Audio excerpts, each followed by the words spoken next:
The day we set the wedding date was the day I found it. I stumbled upon Claire's locked Twitter account, her Finsta, and a single, casual post that felt like a shard of glass in my gut. Guess I'm getting forced into this marriage. Might as well just get it over with. It was a gut punch. I didn't sleep that night. I scrolled through the entire account, years of her hidden thoughts, until my eyes burned. Finally, I landed on a post from 7 years ago, dated the Friday of Labor Day weekend. I hope you find happiness, even if it means I'll never have it myself. That was the day Claire's first love, Leo, moved to London to chase his dreams. It was also the night that Claire, who never touched hard liquor, stumbled into my room, completely wasted on whiskey. She let the strap of her tank top slide off her shoulder and whispered, "Caleb, maybe we should give this a try." After we finalized the date, both sets of parents were beaming. I was happy too. The only one who wasn't was Claire. She sat across from me at the restaurant table, her eyes downcast, her expression unreadable. Her mother, Mrs. Thompson, gave her a subtle nudge. Claire finally stood up to say goodbye to my parents. "Mr. and Mrs. Mitchell, please drive safe." My dad looked at her, a gentle melancholy in his eyes. "You two take care of each other, Claire." "We will," she said, her expression so sincere you'd never guess anything was wrong. For a second, I thought I had imagined her detachment. Everyone had a little wine with dinner. The Thompsons' driver dropped our parents off before circling back for us. The ride back to our apartment was silent. To be precise, ever since our parents left, Claire hadn't said a word to me. She just stared at her phone, her thumb flying across the screen, switching between apps. The bright, flickering light reflected off the window, mirroring the anxious energy she was giving off. I watched her, my own unease growing. "Claire," I finally said, breaking the silence. "Do you not want to marry me?" Her fingers paused for a fraction of a second before she locked her phone. "No, that's not it. But the way you were acting tonight." She cut me off. "Caleb, I'm just a little tired." The silence returned, heavier this time. I opened my mouth, then closed it. What else was there to say? Claire was always like this. She shut down any attempt at real communication, keeping a wall around her heart that I could never seem to break through. We had been together for 7 years. I could tolerate it when we were just dating. But marriage, for the first time, the thought of a lifetime of this, of a love that felt like staring at a closed door, made me want to run. "Hey, don't overthink it," she said, her voice flat. She gave my hand a brief, distracted squeeze before pulling away and getting out of the car. She moved so quickly she left her phone on the seat. I sat there for a minute, lost in thought, before getting out. I grabbed her phone on my way up to our apartment. As I was about to head upstairs, her phone buzzed. A new notification lit up the screen. Claire never used a passcode.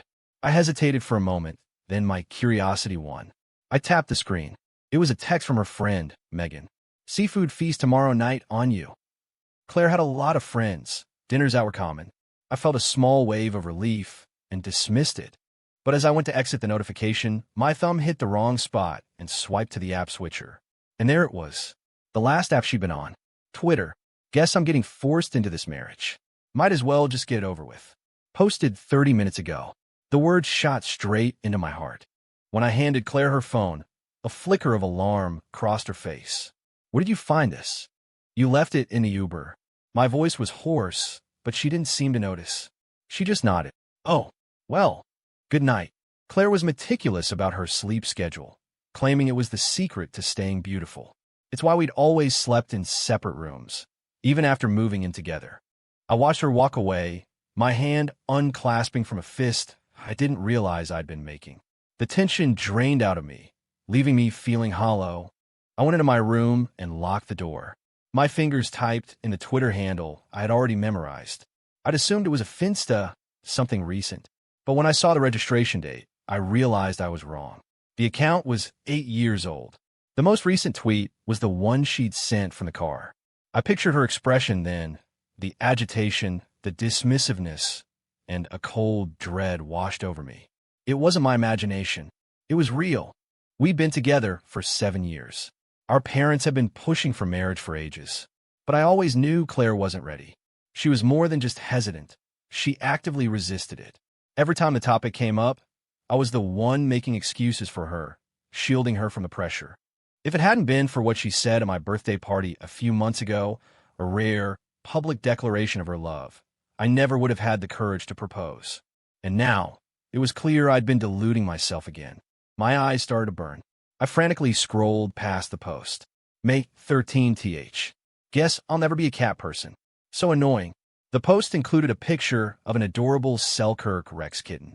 Claire loved cats, or more specifically, that one breed. But I was severely allergic. She'd wanted one for years, but her mom always shut it down. She'd never once brought it up directly with me. I had no idea she secretly resented me for it. May 3rd. I hate these pointless holiday get-togethers where everyone has to sit around and pretend to be interested in each other. Such a waste of time. I remember that day. My parents, who rarely get time off, had driven all the way from Ann Arbor to Chicago to have dinner with the Thompsons. Holiday traffic was a nightmare. They'd been stuck on the Amtrak for 5 hours. When I walked them to the station afterward, Claire told them not to worry about making such a long trip, that she'd come visit them with me more often. My parents were so touched. They texted me from the train, saying what a thoughtful girl Claire was.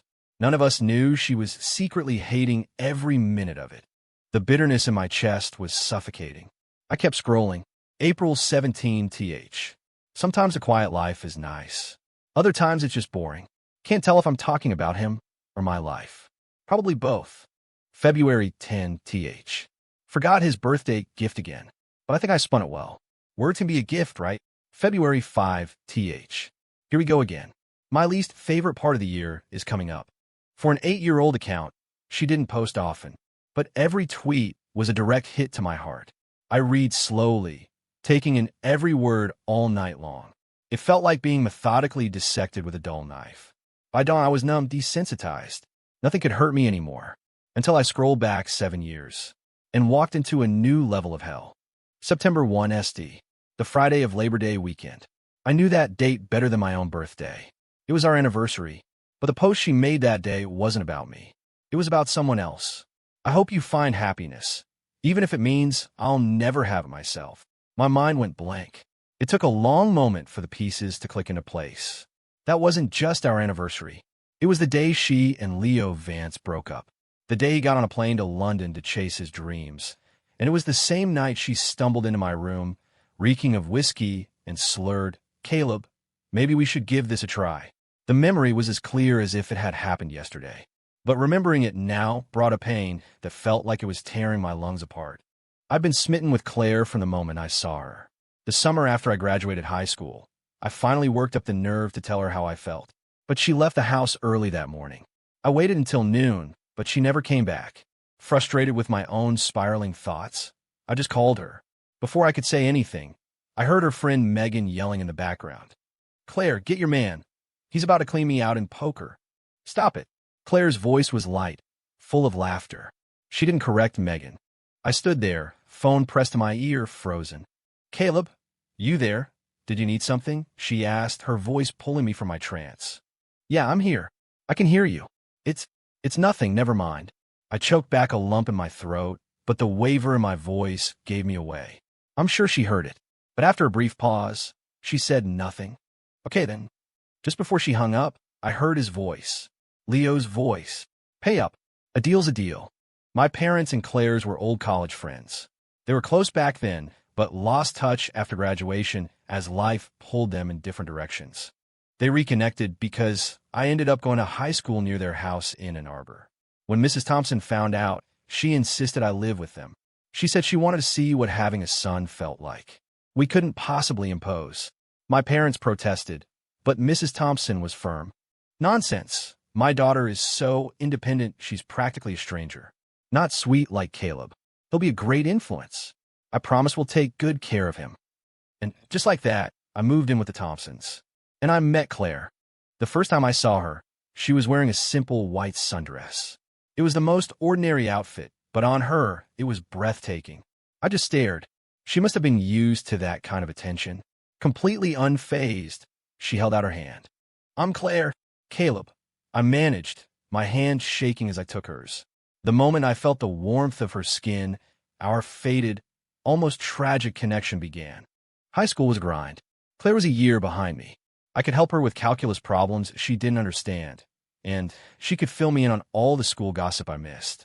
Her parents were busy professionals, so when they weren't home, we looked out for each other. Given the time and proximity, it was only natural that sparks would fly. Besides, after all that time together, I could feel it. Claire treated me differently than she treated other guys. Even if it wasn't love, there was definitely a spark of affection. Until one afternoon, Claire brought a few friends over to study. When she introduced me, they all shot each other knowing, teasing looks. "Oh, we get it. No explanation needed, Claire. Huh. Your secret's safe with us. Congrats, you two." Claire glanced at my beet-red face and laughed as she playfully shoved her friends. "Congrats on what? Caleb's like my brother. How am I supposed to get a date if people think that?" In that instant, I felt a sharp, sour pang in my chest. "Ooh, so Miss Claire is finally ready to date?" one of her friends teased. Claire shrugged. "Maybe after I get into college. One thing at a time." Then she paused, looked back at me, and added, "Right, Caleb?" To me, in that moment, her question felt like a promise. The hope I thought was dead flared back to life. Because of what she said, I decided to wait until after my graduation to confess my feelings. I thought by then, it would be the natural next step for us. I never could have imagined that what I'd get instead was the sound of her practically confirming her relationship with someone else over the phone. That night, I sat in the living room and chain-smoked until dawn. But just as I was about to go to bed, my phone rang. It was Claire. "You up?" Her voice was quiet, different from her usual tone. "Yeah." I'd barely gotten the word out before she hung up. I had no idea what that was about, but her call dredged up all the feelings of my failed confession. I stubbed out my cigarette and was about to lie down when I heard a knock on my door. It was Claire. That night was a blur of passion. The next morning, I expected her to wake up and scream at me, to call me a monster, but she didn't. When she woke up, there was no regret in her eyes. But her personality slowly began to change. The vibrant, golden girl confidence she used to radiate was replaced by a quiet, steady demeanor that felt foreign to me. Our trial lasted for 7 years. We went from friends to lovers, but the fundamental dynamic between us never really changed. After college, Claire went to work for her father's company. I found a stable job in Chicago to be with her. Logically, it was the perfect time to get married. But Claire still refused. Every time I brought it up, she met me with a wall of silence. Her passive, lukewarm attitude drove me to the brink more than once. I even tried to break up with her a few times, summoning all my strength to walk away. But in those moments, she would suddenly cling to me, refusing to let go. The irony is, those are the only times I ever felt like she truly loved me. By the time I finished scrolling through her entire Twitter history, the sky was already growing light. I rubbed my exhausted eyes, but sleep felt a million miles away. Suddenly, I heard a loud thud from the room next door. My first instinct was to get up and check on her. But then I heard Claire's voice, hushed and urgent. "Leo's really back. Our bedrooms shared a wall, and our balconies were connected." I could always hear when she slid her balcony door open. I heard the soft click as the door shut, cutting off her voice. She was being careful, making sure I wouldn't hear. I stared blankly toward the balcony. Megan's text from earlier flashed in my mind. "Seafood feast tomorrow night." What a coincidence. Leo grew up by the ocean. His favorite food was seafood. Claire had documented his preferences meticulously on her private Twitter, even bookmarking posts to remember them. That kind of devotion was hard to forget. No wonder Megan had said, "On you." It was a celebration. The realization settled in my heart like another shard of glass. That level of thoughtful, attentive love was something I had never experienced from her. It was brutally clear that you just can't compare how one person loves two different people. And the cat. After reading everything, I finally understood. Claire didn't just like any cat. She liked the Selkirk Rex she and Leo had raised together. When they broke up, he took the cat. Over the years, that cat had become a symbol for Leo himself. I sat there motionless in a daze. So this is what Claire was like when she was truly in love. So passionate. Compared to the cold indifference she showed me, my 7 years felt like a joke. She never mentioned Leo to me, and I'd convinced myself to forget he ever existed. But not speaking of him didn't mean he was gone. But Claire shouldn't have wasted her time, and then turned around and wasted mine. No, I shook my head. I was just as much to blame. I knew from the start that she didn't love me, but I dove in head first anyway, a moth to a flame. I had no one to blame but myself for getting burned this badly. In the dead of night, at 4 in the morning, one thought became painfully clear. Claire and I were over. It was time to let go and wish each other well, separately. Once I made the decision, I finally slept. It wasn't a peaceful rest, but I managed to feel human again. Claire usually left for work at 8. I woke up before then, but she was already gone. No answer to my texts. No answer when I called. A thought struck me, and I checked her private Twitter. She had updated it. Just 2 words. Wait for me. The location tag was a street leading to O'Hare. I hated how quickly I connected the dots, but in a way I was grateful.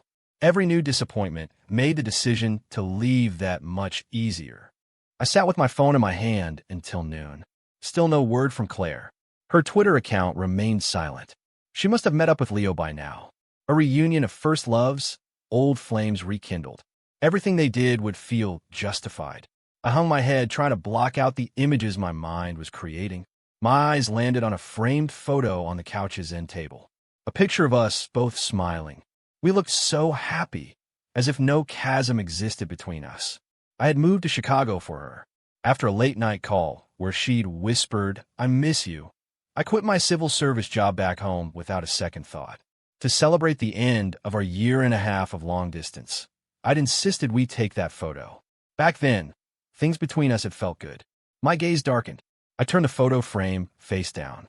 I couldn't look at it anymore. Just then, my phone lit up. A text from Claire. "What's wrong?" I didn't text back. I called her immediately.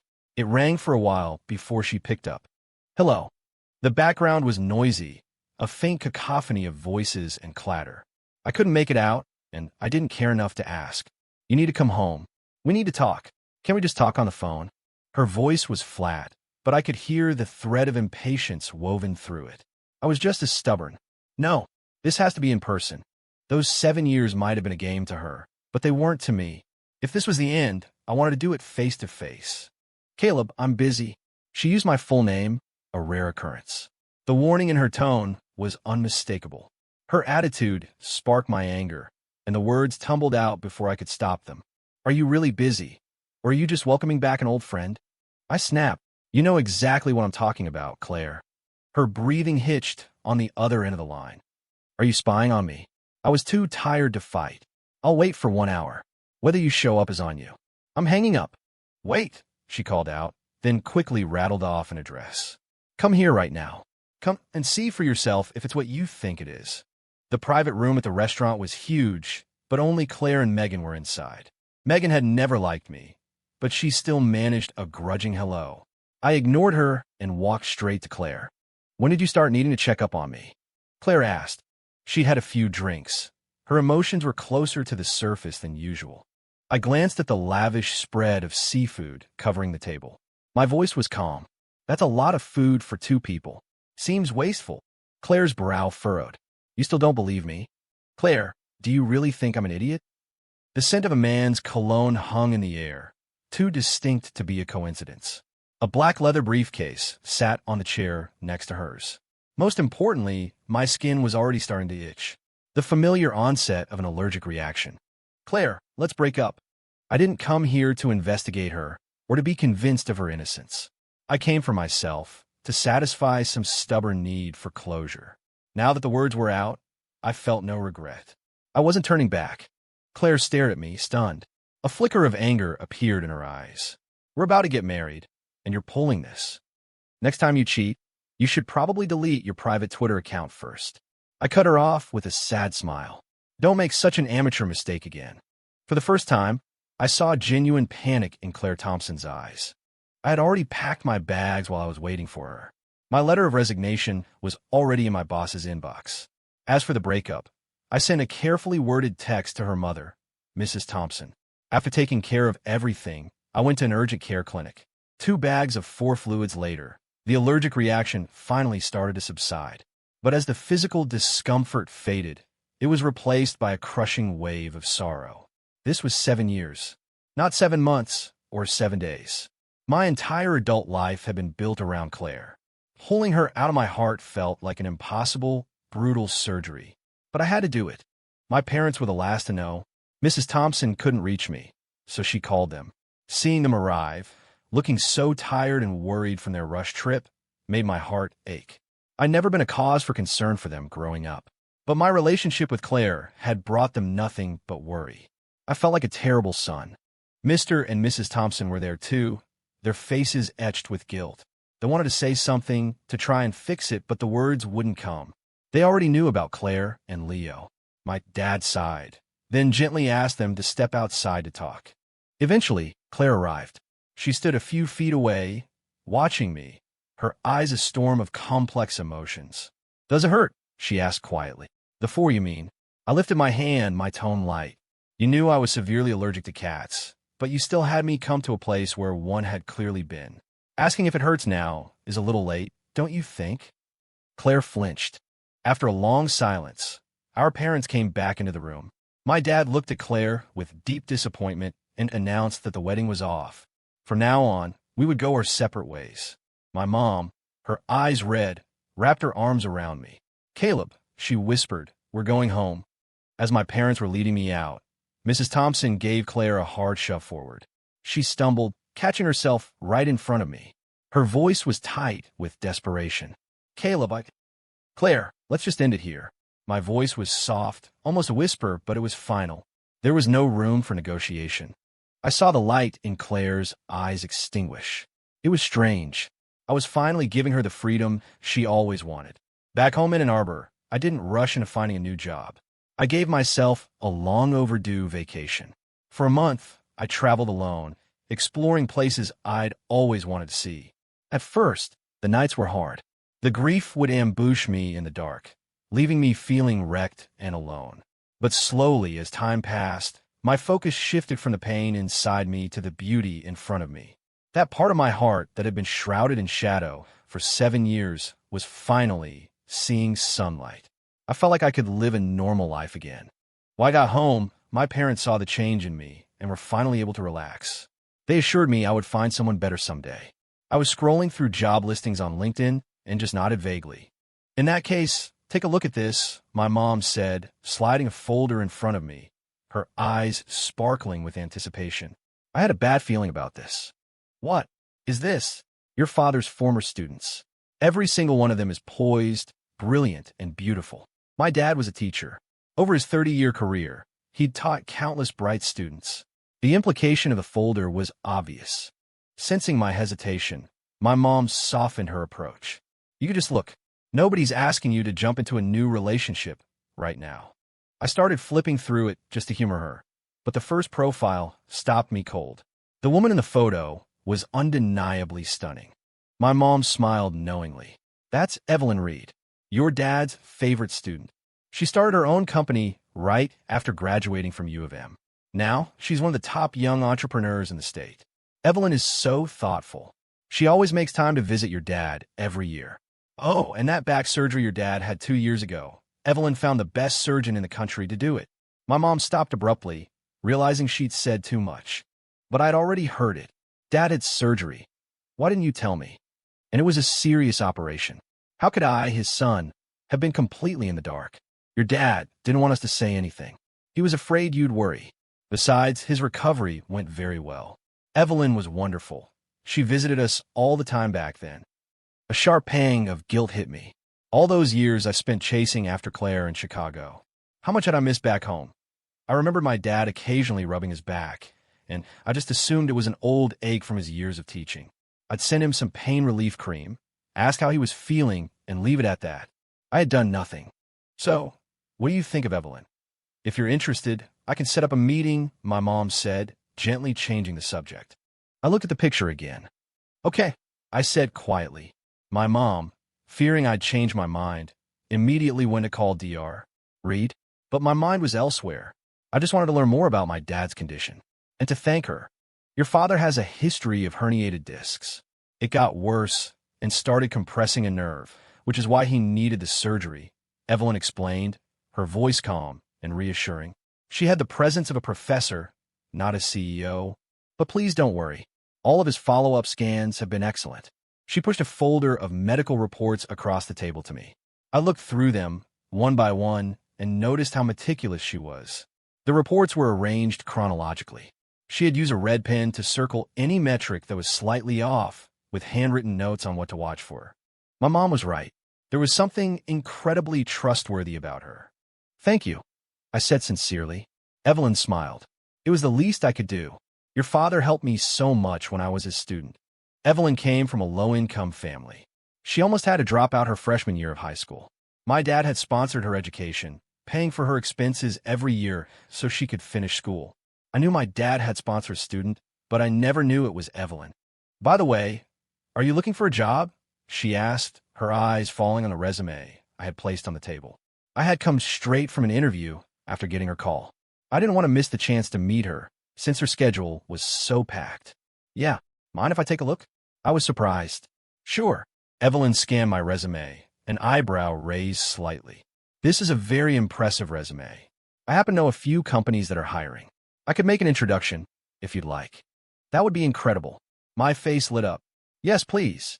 A week later, I aced the interview and started my new job. The company culture was great, the work was exactly in my field, and everything felt right. That night at dinner, I was telling my parents how much I liked the new position when they exchanged a look. "Well, since it's going so well, don't you think you should take Evelyn out for a thank you dinner?" Ignoring their not-so-subtle matchmaking, I had to admit they were right. I owed her a proper thank you. Without overthinking it, I sent Evelyn my first text. "Dr. Reed, I was wondering when you might be free. I'd love to take you to dinner to thank you." I expected a busy person like her to take a while to reply. To my surprise, my phone buzzed almost instantly. "I'd like that." We met for dinner 2 nights later. My mom made me try on at least 7 different outfits before she let me leave the house. "It's just dinner, Mom. Does it really matter?" I complained, tugging at the collar of a stiff button-down that wasn't my style at all. My mom studied me critically. "I wonder if Evelyn likes this look." "I don't know if she does, but I know you do," I said with a wry smile, making a quick escape before she could suggest outfit number 9. When I arrived, Evelyn was leaning back in her chair with her eyes closed, looking exhausted. They fluttered open when she heard me approach. "You're here. You look tired." We spoke at the same time, then both fell silent. Evelyn chuckled. "It's been a hectic few days. I just got back from a business trip this afternoon." "Oh," I said, feeling a little guilty.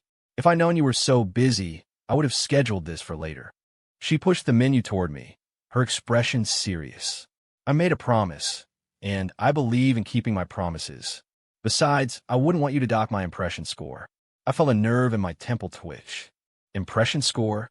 Evelyn paused, a hint of awkwardness on her face. "Your mother may have mentioned that we should, get to know each other as friends first." My own face flushed. "Oh, right. She did say something about that." After a second of strained silence, Evelyn smoothly changed the subject. "So, how are you settling into the new job?" That broke the ice. We discovered that Evelyn had minored in my field in college, which opened up a floodgate of conversation. I was amazed by how many of her views and ideas mirror my own. It was a strange and wonderful feeling to be so in sync with someone. Our dinner, planned for an hour, stretched into 3. Evelyn lived nearby and offered me a ride home. She was about to come in to say hello to my parents, but I managed to stop her. If she went inside now, they would interrogate her for hours. I couldn't put her through that. "All right, I'll come by and see Mr. and Mrs. Mitchell another time when I have a free evening." "Sound good," I nodded. "Hold still. What is it?" "Just a bit of fluff from the cottonwood trees," she said, her fingers gently brushing something from my hair. Caleb." I instinctively turned toward the voice. Standing a short distance away was Claire. Her eyes were red-rimmed, and she looked like she was biting back tears as she said my name. It had been 2 months since I'd seen her. It felt like a lifetime. The emotional jolt I expected to feel was barely a tremor. Time really does heal everything. Evelyn looked from Claire to me. "Who was she?" she asked. "We dated for 7 years. Claire answered for me, her voice cold as she walked toward us. "What do you think our relationship is?" I had no idea what kind of game Claire was playing, showing up here like this. But one thing was clear. "We're exes," I said, my voice firm. "And you're not welcome here. Leave." Those are the kind of cold, dismissive words Claire used to say to me. I never thought I'd be the one saying them to her. I used to wonder how you could speak that way to someone you supposedly loved. Now I knew. It's easy when you're not in love. Their pain doesn't register as your own. Caleb, can we please just talk? Claire's breathing was shallow, her voice raw. She was pleading. I was stunned. This was the proud, untouchable Claire Thompson. In all the years I'd known her, I had never seen her so humbled. I hesitated, glancing helplessly at Evelyn. She just offered a small, graceful smile. I should get going. After a pause, she added, text me when you get inside. I shot her a grateful look. I will. I watched until Evelyn's car disappeared around the corner before turning my attention back to Claire. She stood with her hands clenched in fists, her face deathly pale. What's going on between you and her? I kept my distance, my voice cold. That's none of your business.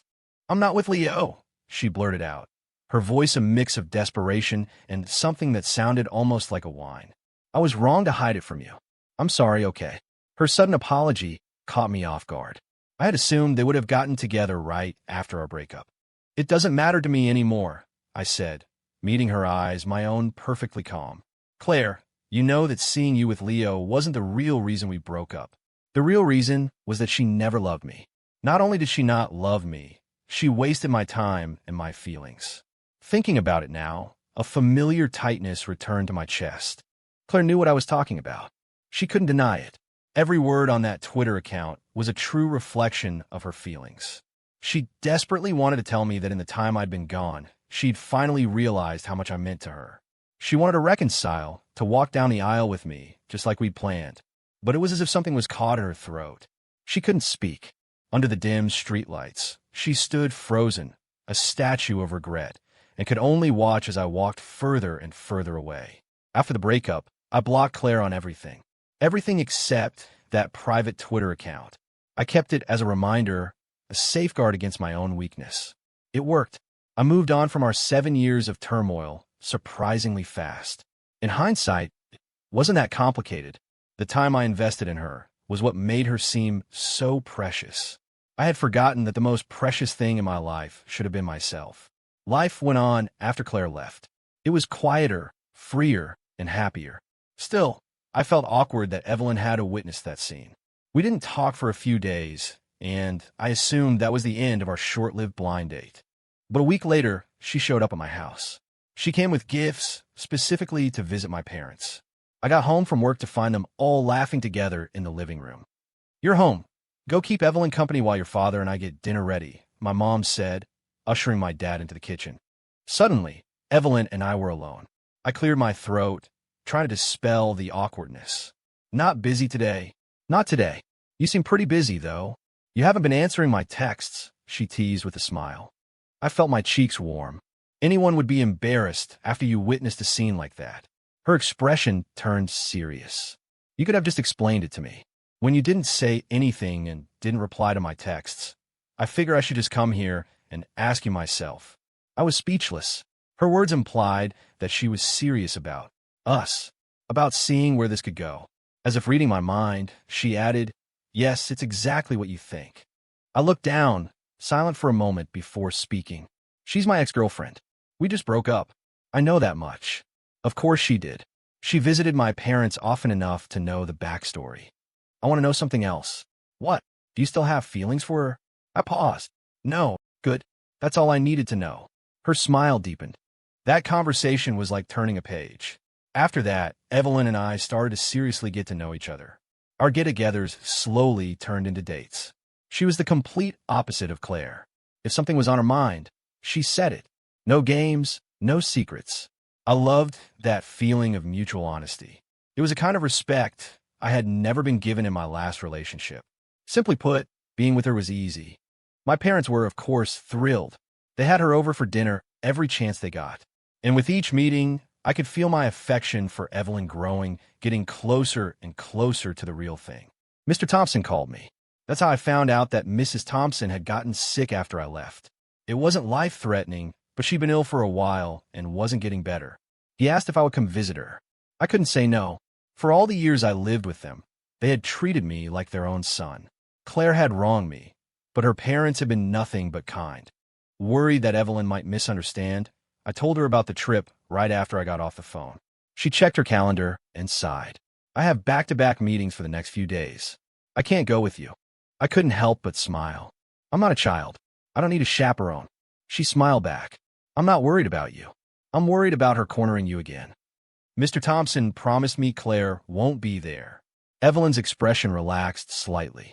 I'll try to wrap things up early and meet you there. Okay. I went straight to the hospital when I arrived. Mrs. Thompson looked drained and had lost a lot of weight. Her face lit up when she saw me. Caleb, you came. I came to see you, I said, placing a bouquet of flowers on her bedside table. Seeing them made her eyes well up. You still remember my favorite flowers. We spent the afternoon talking. She tried to bring up Claire several times, steering the conversation in her direction, but each time I gently redirected it. After a while, she understood my message and sighed in resignation. The next morning, I returned to the hospital with my suitcase. You're leaving already? Can't you stay a few more days? Mrs. Thompson asked, surprised. Work is crazy at the end of the year. This was all the time I could get away. I explained with a helpless smile. You need to get better soon, so you can be home for the holidays. Her eyes turned red again. It won't be the same without you here. You're such a good man. I don't understand how Claire could have been so foolish. She had brought her up again. But this time, I felt nothing but a calm stillness. I smiled peacefully. We just weren't meant to be. Please don't blame yourself. She gripped my hand, her eyes pleading. Is there really no chance for you two? Caleb, Claire knows she was wrong. She regrets it so much. I kept smiling. I'm sorry, Mrs. Thompson. It's impossible. Besides, I have a girlfriend now. There was a loud clatter from the hallway outside the door. Something had been dropped. I turned instinctively toward the sound, and my eyes met Claire's. They were filled with tears and utter disbelief. 16. Claire asked me to have one last meal with her. I didn't refuse. The food arrived, but neither of us touched it. Is it the woman I saw you with that night? Claire finally asked, her voice strained. Yes. My directness seemed to wound her again. Another heavy silence fell between us. I glanced at my watch. If I didn't eat soon, I would miss my train. I picked up my fork. I'm sorry about the Twitter account, she said. I was so arrogant. I took your presents for granted. I wrote so many things that must have hurt you. I'm so sorry. It was true. She had hurt me, and I didn't argue. But listening to this while trying to eat was killing my appetite. I put my fork down. There's no need to talk about the past. She looked up, a fragile hope in her eyes. Give me another chance. I'll learn how to be a good girlfriend this time. Caleb, I do love you. I just realized it too late. Please, just one more chance. I let out a short, sharp laugh that was pure irony. You seem to do a perfectly fine job of being Leo's girlfriend 7 years ago. Are you running back to me now because you can't control him, or because you think I'm an easier target? Seeing the look of utter defeat on her face gave me a sick sense of satisfaction. That's when I realized it. I did hate her. No, that's not it. I really do love you, she mumbled, trying to convince me, to convince herself, but her words had no foundation. This is the last time, I said, standing up. From now on, let's not see each other again. I grabbed my suitcase and walked away. As I reached the restaurant's entrance, I saw a familiar face. Evelyn was smiling and waving at me. She mouthed the words, "Come here." 17. I thought you were too busy to make it. I rushed through everything and managed to get here just in time to pick you up, Evelyn said, then paused for 2 seconds. And I just happened to choose the same restaurant. She was lying. I didn't call her on it. Instead, a warm feeling spread through my chest. I didn't plan to meet with her. I know. I heard everything. I smiled. You heard what you heard. I'm explaining my side. While she was still processing that, I leaned in and pressed a light kiss to her forehead. Thank you for driving all this way to get me, even though it was a crazy thing to do. But you don't have to worry. I'm going to be a very good partner to you.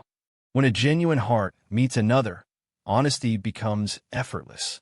I think I had finally found the courage to love again. On New Year's Eve, Evelyn came to my house to celebrate. Fireworks popped outside. My parents were in the kitchen making dinner, while Evelyn and I were in my room, looking through my old photo albums and stealing kisses. I've actually seen all these pictures before, Evelyn murmured, her voice husky and soft. Back then, I remember thinking, Caleb is so handsome. The clock struck midnight. A new year had begun. Evelyn had tried to stay up with me, but she'd fallen asleep on my shoulder. I looked at her, my heart full. My family was healthy. The woman I loved was by my side. This was a good life. My phone, sitting on the table, lit up. It was a text from an unknown number. One sentence and a picture. "Happy New Year, Caleb." I zoomed in on the photo of the fireworks and felt a jolt of disbelief. I walked to the window. Down below, a lonely, slender figure stood in the darkness, looking up at my window. It was Claire. My phone buzzed again. "I stood on the train for 5 hours to get here. Now, I finally understand how your parents must have felt. Caleb, I am so sorry." She covered her face. I imagined she was crying, drowning in regret. But there's no medicine for regret in this world. I closed the curtains. "You should go home." I texted back. "I don't hate you anymore." After sending the message, I walked back to the couch and gently wrapped my arms around the sleeping woman there. Evelyn didn't wake up, but she instinctively hugged me back. Breathing in her familiar scent, I was certain that all the pain and sorrow had been left behind in the old year. From now on, things would only get better.